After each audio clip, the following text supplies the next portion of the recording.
In this video, we're going to take a look at adding a grid to your Photoshop document. A grid is one way to align the major elements in your design. Additionally, a grid is a way to align with your developer.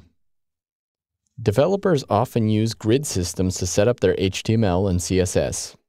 If you can talk with your developer early, you can get on the same page about your grid, and perhaps you can set up your wireframe in a way that translates well to the final design that you hand off to the developer.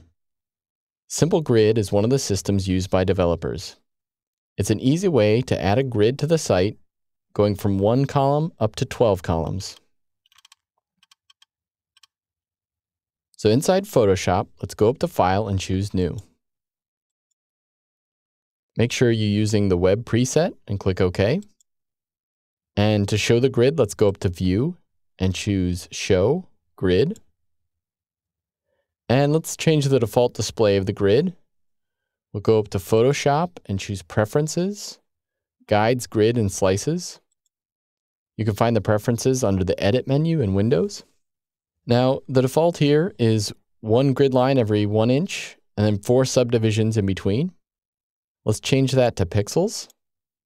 And let's say a grid line every 100 pixels, and change the subdivisions to 10.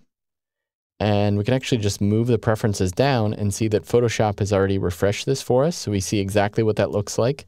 It makes nice even sections. If we're looking at a grid system, we can also use percentage.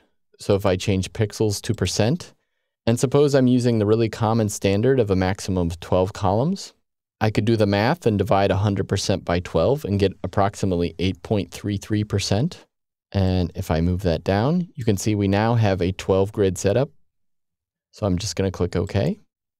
And in order to make sure that our objects snap to each grid line, just like we did with guides in the previous video, we want to go up to View and make sure that Snap to Grid is checked. And I'll just draw a selection rectangle here.